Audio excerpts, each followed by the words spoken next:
Este livro aqui é basicamente um conselho pra gente parar de dar chance pra macho escroto, que a gente sabe que vai fazer da nossa vida inferno, que a gente sabe que ele é maluco e que tem um monte de red flag que a gente não percebe. Autocrítica. Olá, sobrinhos, tudo bom com vocês? Bem-vindos à Livraria de Hermes.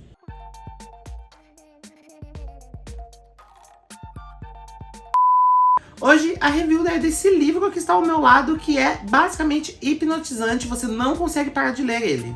Hoje a titia aqui vai falar sobre A Cabana na Floresta. Antes de tudo, vamos aos protocolos do canal que vocês sabem que existe aqui. Se inscreve aqui embaixo, ative as notificações, o sininho mágico da titia. Curte, porque você já sabe que curtir é importante para esse canal. Não vou fazer o textinho de sempre. Vocês sabem que é importante, então curtam esse vídeo, por favor, pelo amor dos deuses. Comenta aqui embaixo qual foi o pior date que você teve na vida. Eu posso listar os piores dates que eu já tive na vida, que com certeza se eu fosse colocar no papel, ia ser literalmente um livro de terror escrito por Stephen King. E compartilhe com todo mundo. Vamos fazer essa livraria aqui ficar cada vez maior a cada dia que passa. Tô contando com vocês, hein? A Cabana na Floresta, do original The House in the Pines, é o primeiro livro da autora Anna Reis.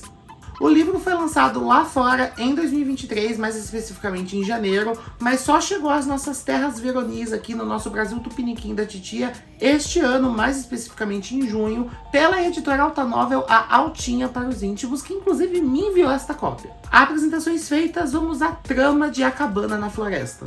O livro conta a história da Maia, que é uma jovem adulta, eu acredito que ela tem seus 24, 25 anos, que passa por alguns problemas depois de um evento bem traumatizante que aconteceu com ela. Quando ela tinha 17 anos, a Maia viu a melhor amiga dela, a Aubrey, ir de Vasco da Gama, enquanto conversava com o até então atual namorado da Maia, que era o Frank. E o fato mais curioso dessa história toda é que o Frank é culpado pelo assassinato pela Maia, mas ele não fez nada agressivo, nada que induzisse a pessoa a ir de camiseta de saudade.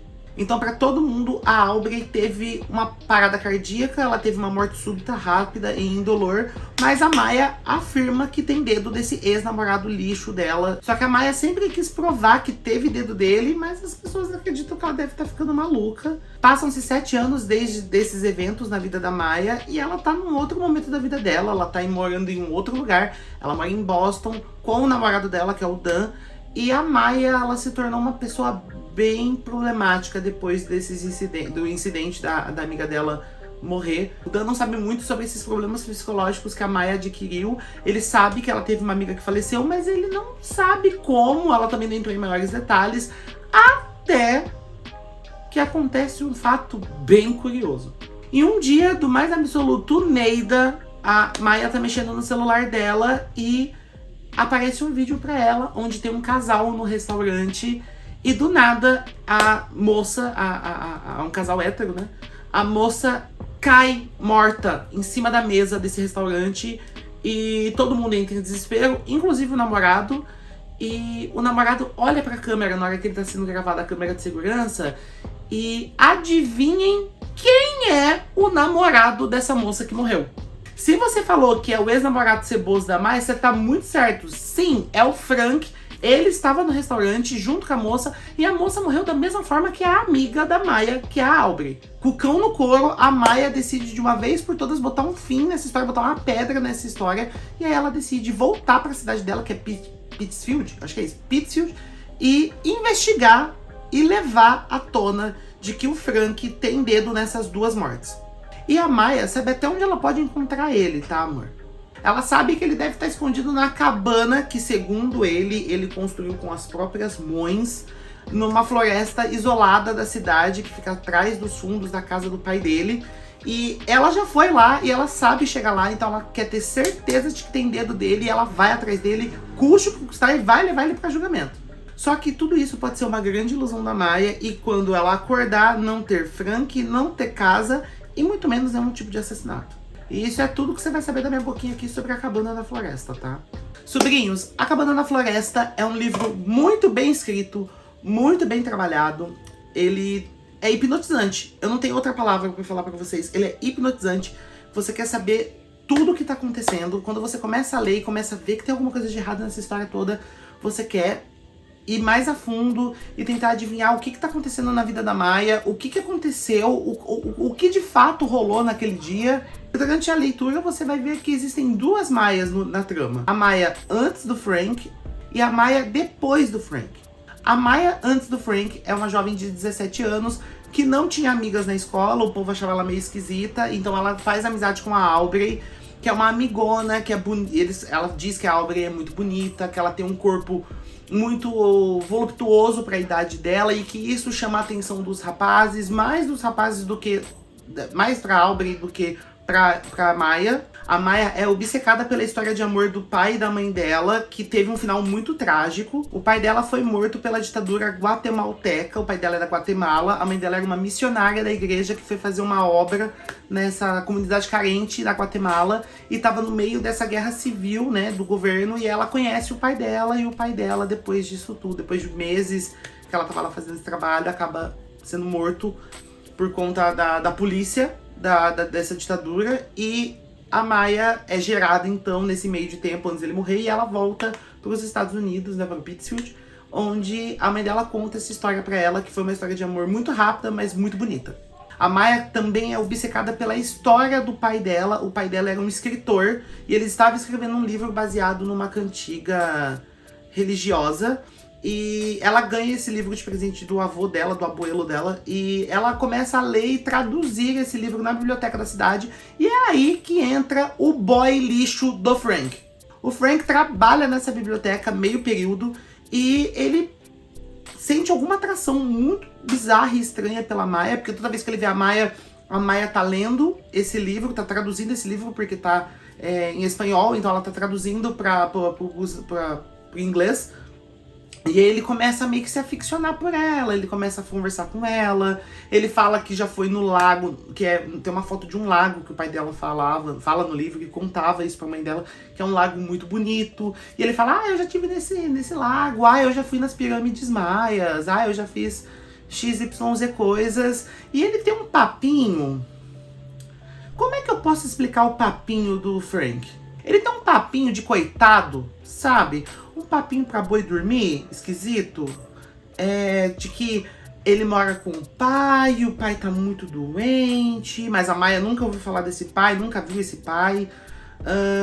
De que ele vai embora da cidade a qualquer momento, que ele é uma pessoa livre e que ele abandonou de tudo que ele tinha pra cuidar desse pai que tá muito doente.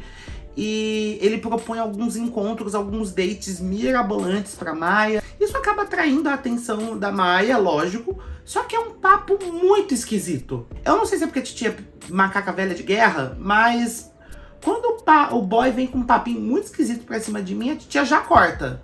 E é nessa situação meio torpe entre o Frank e a Maya, esse amor meio torrencial que eles têm, que a Aubrey e a Maya começam a se estranhar, e a Aubrey começa a desconfiar piamente do Frank. Todo mundo aqui tem um amigo, amiga ou amigue que chega pra você e fala, olha, esta girl, este boy é esquisito, fica esperta com ele, porque ele tem um jeito meio esquisito de ver as coisas, ele tem algumas atitudes meio repulsivas. Confesso que eu sou essa amiga. Então, essa é a Aubrey. A Aubrey vê que tem alguma coisa de errado no Frank com a Maya.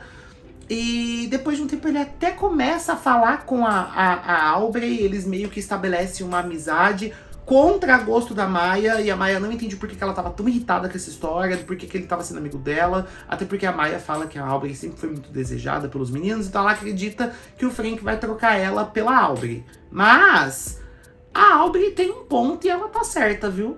E é nessa dinâmica da Aubrey com a Maya e o Frank que tudo desenrola, e a Aubrey vai de Vasco da Gama, vai de Submarino, vai de Camiseta de Saudade. Já a Maya, adulta, é uma mulher extremamente traumatizada, com problemas sérios com álcool e remédios controlados. É dito até a marca do remédio que ela toma. Eu não vou falar, obviamente, mas ela toma alguns remédios controlados porque depois do incidente, desse acidente horroroso, dessa morte horrorosa da amiga dela e desse trauma que foi gerado, a Maya não consegue mais dormir. Então os médicos passam pra ela remédios controlados pra ela poder dormir. E ela decide cortar esses remédios, só que por conta disso dá falta de sono, e ela desconta tudo no álcool.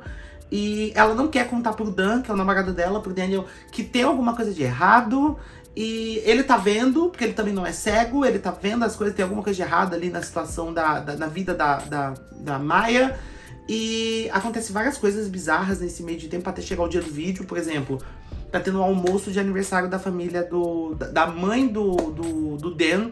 E a Maya enche o caneco, ela bebe muito, muito, a ponto de ela vomitar. Ela literalmente chama o Hugo no meio do almoço, e no meio do jantar, e é até bizarro de ver, porque todo mundo fica sem reação.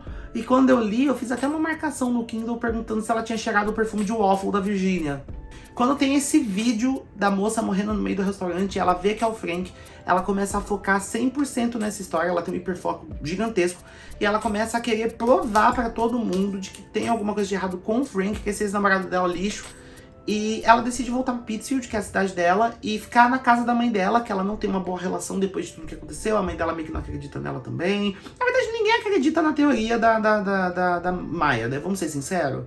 Até porque no dia do interrogatório, quando a Aubrey morre, a Maya fala que o Frank fez mágica. E que a Aubrey morreu por conta de mágica. Então ela volta pra cidade, ela volta pra casa da mãe, que é a Brenda. A Brenda é uma pessoa maravilhosa, ela é muito desconfiada da filha, ela vê que a filha dela tem alguns problemas, principalmente psicológicos, depois de tudo que aconteceu. E ela não quer forçar a barra, porque elas passam um tempo sem conversar, e do nada a Maya chega lá e decidem ficar na casa dela. E ela percebe que a filha dela parou de tomar os remédios, e ela não quer se envolver na vida da filha, a filha não come, e a Maya, com hiperfoco, querendo investigar e descobrir onde está o Frank. E no meio dessa investigação toda, desse imbróglio todo, a Maya descobre o melhor amigo dessa moça, se eu não me engano o nome dela é Cristina, acho que é isso, Cristina. E esse melhor amigo dela conta que ele também não gostava do Frank, que o Frank era muito esquisito. Essa moça também teve problemas com álcool e drogas quando mais nova, e que do nada ela falou que estava indo morar também nessa cabana no meio da floresta. Ela até tatuou a chave da cabana no braço. Ela era uma artesã, então ela fazia obras de arte, estavam sendo expostas no museu da cidade, e do nada essa moça morre no meio do restaurante. E é até engraçado essa parte dela morrer no restaurante, porque a Maya vai conversar com uma garçonete, e a garçonete fala que o restaurante é cidade assombrada. Então você fica, pode ser que tenha um capiroto no meio dessa cidade matando os outros do nada, né? E tem a ver com o Frank. Será que ele já pensou em tomar um banho de sal grosso? E o melhor dessa história toda é de que quando a Maya volta pra cidade dela, ela começa, além de contar pra vocês o que estava acontecendo naquele período quando ela era adolescente, ela começa a contar, ela começa a lembrar de fatos curiosos que aconteceram com ela durante este namoro fugaz que ela teve com o Frank. Como, por exemplo, ele chegar 3 horas da tarde na casa dela e pra conversar na escada, namoro de escada, quem nunca teve isso. Quando ela piscar, já é meia-noite, ela tinha algum compromisso, no dia ela não consegue ir porque ela tem um apagão e ela não consegue se lembrar de nada do que aconteceu, mas que ela sabia que estava com o Frank a todo custo. Então, são situações meio catárticas, assim, que te faz acreditar de que realmente tem alguma coisa a ver com o Frank. E tem alguma coisa a ver com a Maya. Tem algo tem uma penumbra neles que tá fazendo essa situação ficar cada vez mais bizarra. As características do Frank é qualquer característica de boy lixo. Ele é bonito, ele é simpático, ele é descolado. Provavelmente ele deve usar Malbec. E o livro é nessa pegada mesmo que eu tô falando pra vocês. Vocês não sabem até que ponto a Maya tá falando a verdade, até que ponto a Maya é uma ilusão dela. E ele tem 2 viés muito importantes que aí você vai ter que ler sobrinho ou sobrinha pra decidir o que você acha que é. É um BO que tem no Frank, boy lixo, insuportável, é ele que tá causando tudo isso, por que a Maya tem esses apagões? Ou é alguma coisa vinda direto do próprio inferno, do capiroto, do caramelhão, do sete pele, e, sei lá, levar a Maya num banho de sal grosso de um terreiro, sabe, num despacho, levar ela pra uma mesa de mesa branca, fazer ela falar com um pastor, com um padre ser exorcizada. O livro é muito bem feito, a diagramação é boa, a escrita é muito boa, é fluida, a tradução foi feita pela Beatriz Gutermann. achei lendária, porque a Beatriz traz esse ar de mistério na tradução dela, e você não consegue adivinhar o que está acontecendo até a parte final, que te dá, eu confesso que, uma coisa, eu não quero me gabar, tá? Até porque, como já falei no princípio desse vídeo, a titia é macaca velha de guerra, puta velha de batalha, e a titia sabe quando tem dedo de... reconhece boy lixo de longe. A titia já passou por algumas histórias, é uma titia velha. Então a minha suspeita sobre o Frank, sobre o que poderia estar acontecendo ali, tava certa no final. Na hora que eu vi, falei, eu sabia, eu já tava desconfiado, tendo as minhas anotações do livro, porque sim, eu faço anotações não do livro, eu faço num caderno, mas eu tenho as minhas anotações de A Cabana na Floresta e eu coloquei, tem isso, tananã, está acontecendo. E realmente eu estava certo. O final é um final bom, é um final justo pra Maya, mas eu não gostei do final do Frank, eu confesso. Não achei justo o final do Frank, não acho justo. Mas é uma opinião minha, o final da Maya e das outras pessoas são finais bons, justos, competentes, mas eu queria uma outra coisa sobre o Frank. Eu esperava uma outra coisa. Mas não é um final que atrapalhe a conclusão do ato da obra, porque é uma conclusão boa, mas eu ainda acredito que vai ter um segundo livro dele para contar alguma outra coisa, alguma outra história sobre o Frank e sobre a Maya. E como vocês sabem que a tia vem sempre aqui e fala, livro que faz sucesso ganha adaptação, e com A Cabana na Floresta não vai ser diferente. A Cabana na Floresta foi o livro do clube de leitura da Reese Witherspoon. Tá aparecendo a fotinha dela pra vocês, você que tá aparecendo nessas novas artes. Tô achando o máximo que elas elevam, assim, eu acho tudo! Voltando à pauta, como o livro fez muito sucesso e fez parte do clube de leitura da atriz Reese Witherspoon e tem o selo Reese de aprovação, a Gato Grande, que é uma produtora subsidiária da MGM Studios, acredito que seja uma coisa também da Amazon, porque a Amazon tem a ver com a MGM, comprou os direitos autorais de A Cabana na Floresta para fazer uma adaptação para as TVs. E outra tal qual Cariúcha. A série já está em produção na cidade original que se passa a trama, que é Pittsfield.